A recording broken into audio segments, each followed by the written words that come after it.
नमस्कार समस्त छात्र छात्री मानक मु मोर यूट्यूब चैनल को स्वागत जनाऊँगी। तो पिला माने नवम श्रेणी संस्कृत बही थिबा द्वितीय अनुच्छेद विभागटी को आज आम पढ़ा। तो चलो देखिबा द्वितीय अनुच्छेदटी। भारत अस्माकं प्रिय देशः एषः देशः देशानां शिरोमणिः खलु अस्य प्राकृतिकं सौन्दर्य बलवत् मनः मोहयति। अस्य उत्तरस्यां दिशि पर्वतराजः हिमालयः विराजते। एषः पर्वतः भारतस्य पहरी खलु। भारतस्य दक्षिणेन महासागरः अस्य चरणं प्रक्षालयति। अस्य अङ्के अनेकाः नद्यः प्रवहन्ति। एतेषां तटेषु पवित्राणि नगराणि विराजन्ते। नद्यः लोकमातरः भवन्ति। भारतस्य हरितानि वनानि अस्य शोभां वर्धयन्ति। प्राचीनकाले अस्माकं देशः अन्यदेशानां गुरुः मन्यते स्म। अत्र नालन्दा तक्षशिला नवद्वीप प्रभृतयः अनेके प्रख्याताः विश्वविद्यालयाः आसन्। वैदेशिकाः उच्चशिक्षार्थम् अत्रागत्य विद्याम् अर्जनयन्ति स्म। धर्मशास्त्रकारेण मनुना समुचितमुक्तम्। एतद्देश प्रसूतस्य सकाशादग्र जन्मनः स्वं स्वं चरित्रं शिक्षेरन् पृथिव्याः सर्वमानवाः। एबे चलो ओडिया अनुवाद देखिनबा।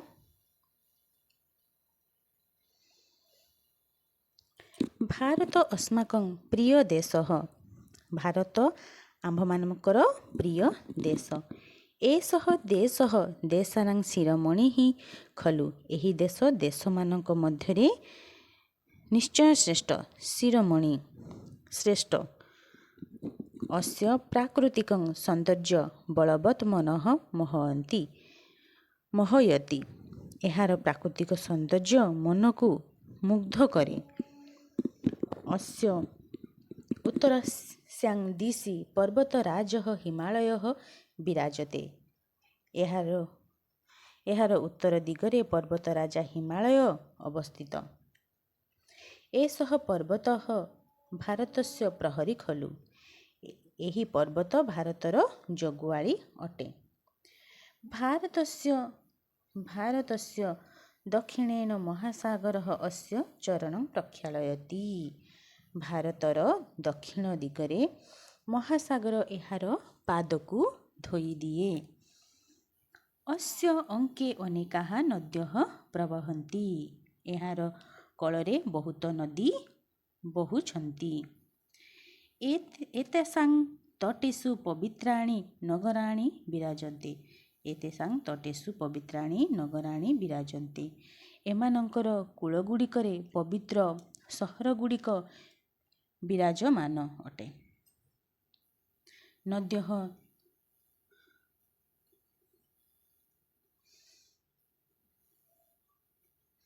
नद्यः लोकमातरः भवन्ति। नदी माने लोकमानଙ୍କର माँ अटन्ति।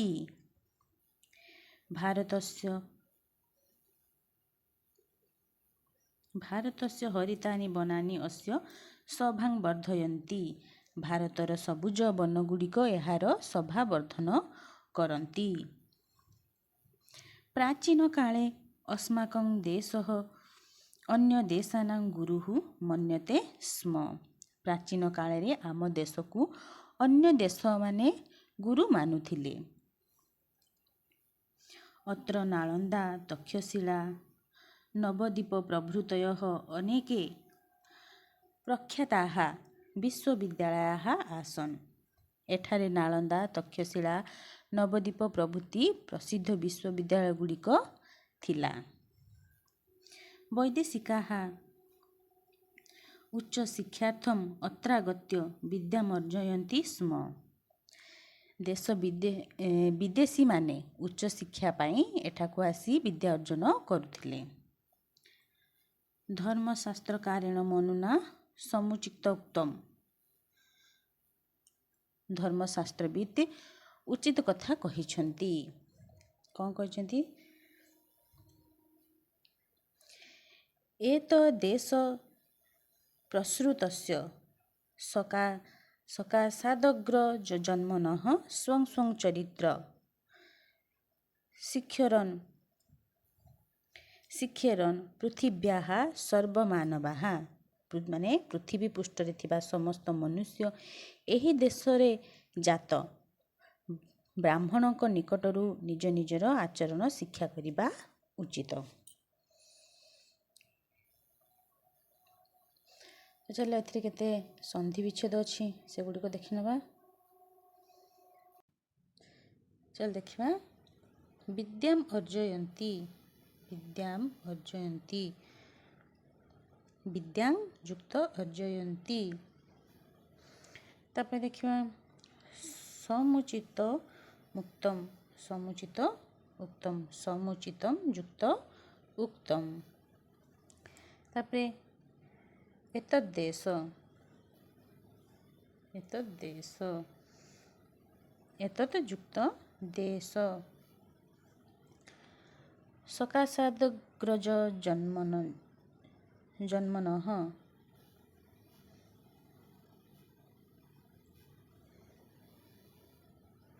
ସକାଶାତ୍ ଯୁକ୍ତ ଅଗ୍ରଜନ୍ମନଃ। ଏବେ ଚାଲ ବିଷୟଟିର ଏହାର ପ୍ରଶ୍ନାବଳୀ ଗୁଡ଼ିକ ଦେଖିନେବା। ପ୍ରଥମ ପ୍ରଶ୍ନଟି କ'ଣ? ଏକେନ ବାକ୍ୟେନ ସଂସ୍କୃତ ଭାଷାୟା ମାତୃଭାଷାୟା ବା ଉତ୍ତରଂ ଲିଖତ। ତ ଦେଖିବା କ ନମ୍ବରଟି କ'ଣ ଦେଇଛି? କହ ଦେଶାନାଂ ଶିରୋମଣିଃ, ଭାରତ ଦେଶମାନଙ୍କ ମଧ୍ୟରେ ଶ୍ରେଷ୍ଠ। ଖ ନମ୍ବରଟି ଦେଖିବା। ଭାରତସ୍ୟ ସମ୍ବନ୍ଧେ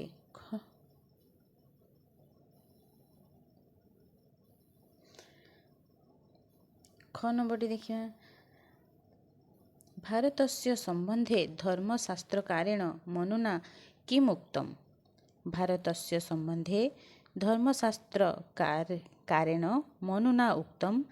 ଭାରତ ଦେଶ ଜାତସ୍ୟ ବ୍ରାହ୍ମଣସ୍ୟ ସକାଶାତ୍ ସର୍ବ ମନୁଷ୍ୟାଃ ଆଚରଂ ଶିକ୍ଷେରନ୍।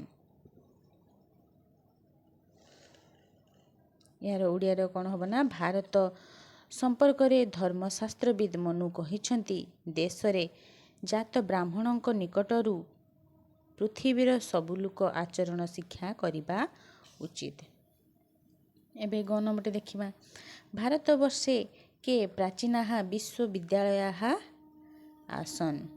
ଭାରତବର୍ଷରେ ନାଳନ୍ଦା, ତକ୍ଷଶିଳା, ନବଦ୍ୱୀପ ପ୍ରଭୃତି ପୁରାତନ ବିଶ୍ୱବିଦ୍ୟାଳୟ ଗୁଡ଼ିକ ଥିଲା। ଏବେ ଚାଲ 2 ନମ୍ବରଟି ଦେଖିନେବା। 2 ନମ୍ବର କ ଭାରତସ୍ୟ ପ୍ରାକୃତିକଂ ସୌନ୍ଦର୍ଯ୍ୟ କିଂ ମୋହୟତି।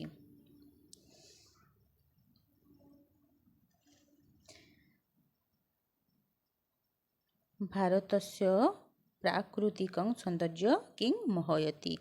ଭାରତର ପ୍ରାକୃତିକ ସୌନ୍ଦର୍ଯ୍ୟ କ'ଣ ମୋହନ କରେ? ବଳବାନ ମନକୁ ମୋହନ କରିନିଏ। ବଳବାନ ମନକୁ। ଏବେ ଚାଲ ଖ ନମ୍ବରଟି ଦେଖିବା। ଭାରତସ୍ୟ ଉତ୍ତରସ୍ୟାଂ ଦିଶି କଃ ବିରାଜତେ।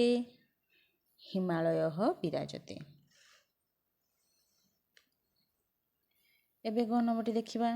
ନଦୀନାଂ ତଟେଷୁ କୀଦୃଶାନି ନଗରାଣି ବିରାଜନ୍ତେ। ପବିତ୍ର ସହର ଗୁଡ଼ିକ।